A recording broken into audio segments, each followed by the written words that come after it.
Raisi যেভাবে কুয়াশার মধ্যে হারিয়ে যাওয়ার আগে তার যে অনুভূতি হয়েছিল, তা আমার উপর যখন এই আক্রমণটা হলো ঠিক ওই সময়টাতে আমার অনুভূতিটা ওরকমই ছিল। আমি যখন ঢাকা বিশ্ববিদ্যালয় অতিক্রম করছিলাম, একদল সন্ত্রাসী, যাদেরকে আমি চিনি না, যারা আমার গাড়ি আক্রমণ করে গাড়ি ভেঙে দিল। মারাও যেতে পারতাম, খুবই এটা ছিল একটা মারাত্মক, যাকে বলে, আক্রমণ আমার উপরে। তো সেই আক্রমণ আমি যখন আইনশৃঙ্খলা রক্ষাকারী বাহিনীকে জানালাম, তো তারা সঙ্গে সঙ্গে যে আন্তরিকতা দেখালো, আজকে সারাটা দিন আমার সাথে বারবার তারা যোগাযোগ করেছে এবং তারা চেষ্টা করছে যে সন্ত্রাসীদেরকে ধরার জন্য। আপনার হামলার বিষয়ে একটু জানতে চাই। হামলাটা আপনি বলছেন মারাত্মক হামলা, হাতুড়ি দিয়ে সেখানে আপনার গাড়ির গ্লাসে আঘাত করা হয়েছিল। মানে হাতুড়ি মানে যেন তেন হাতুড়ি নয়, একটা হাতুড়ির ওজন 5 থেকে 6 কেজি হবে। তো 6 কেজি হাতুড়ি নিয়ে যারা আক্রমণ করেছে, যারা ওয়েল ট্রেন্ড, 1 সেকেন্ডের মধ্যে মানে তারা আমাকে টার্গেট করেছে। অর্থাৎ আমার গাড়ি আসছে ঢাকা কলেজের বাসার সামনে থেকে, এই সময়টা তারা জানতো, পিছনে কেউ ফলো করেছে, আবার যারা অপেক্ষা করছিল মারার জন্য তারা জানতো যে গাড়িটা এই সময় তো ওই গাড়িটা আসতেছে, ফলে গাড়িটা যখনই স্পটে পৌঁছলো উইদিন 1 সেকেন্ডের উপর ঝাঁপিয়ে পড়লো। তো এই জন্য আমি বললাম যে ওখানে রাস্তাটা ফ্রি ছিল, যার জন্য আমি টানতে পেরেছি, আমার ড্রাইভার টানতে পেরেছে। আর যদি সেটা টানতে না পারতাম তাহলে যে আমার গাড়ির তকদিরে কী হতো আমার তকদিরে বলা যায় না, কারণ খুব হাই ডেফিনেশনের গাড়ি এবং এখানে আগুন ধরে যেতে পারতো, ব্রাস্ট হয়ে যেতে পারতো, 19-20 হলে গাড়ি লক হয়ে যেত, আমি বেরোতে পারতাম না। একেবারে রাইসি যেভাবে কুয়াশার মধ্যে হারিয়ে যাওয়ার আগে তার যে অনুভূতি হয়েছিল, তা আমার উপর যখন এই আক্রমণটা হলো ঠিক ওই সময়টাতে আমার অনুভূতিটা ওরকমই ছিল।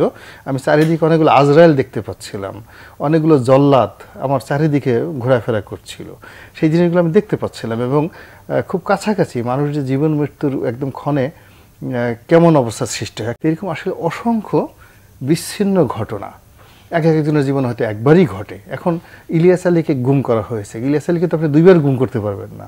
তো ওর পরিবারের জন্য সে হয়তো রাজত্ব করেছে অনেক বছর খুব মানে দাপটের সঙ্গে, কিন্তু একটা ঘটনায় তার সারা জীবনে সব কিছু শেষ করে দিয়েছে।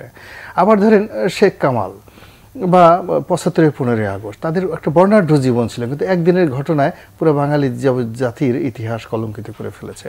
তো সেই দিক থেকে আমি মনে করি মত প্রকাশ নিয়ে প্রথম আলোর সাথে যা করা হচ্ছে, তারপরে অনেক টেলিভিশনের সাথে যা করা হচ্ছে, সাংবাদিকদের সাথে যা করা হচ্ছে, যারা সোশ্যাল মিডিয়াতে মতামত প্রকাশ করেন, সেটা বিশ্ববিদ্যালয়ের অধ্যাপক হোক কিংবা ছাত্র হোক, এই অনেকগুলো আলাদা আলাদা ঘটনা একত্র করলে মনে হয় যেন এটা বিশাল কিছু হয়ে গেছে। এখন আমার এই ঘটনা, আমার মতো যদি এরকম আরও 100টা ঘটনা চিন্তা করেন, কারণ আমার ওই সময়ের যে স্মৃতিটা আমি যদি বলতে যাই, তাহলে আমার যে 10 বছর যাবত আমি যে ফ্রিডম পেয়েছি, আমি তো গর্ব করেই বললাম যে আমাকে কেউ একটা ফোন করে না। 15 বছর, হ্যাঁ, 15 বছর যাবত আমাকে কেউ কিছু বলে না। আমি লিখেছি, বলেছি, প্রধানমন্ত্রীকে সমালোচনা করেছি, ওয়াদুল কাদের সাহেবকে সমালোচনা করেছি, যা কিছু তাই বলেছি, কখনো হয়নি। কিন্তু আজকের এই ঘটনাটা কেন হলো, এই যে কেন হলো, এটা আমি বা আমার সাথে অন্যান্য যারা কালকে দেখবেন পত্রিকাতে কেউ মিলাতে পারছে না।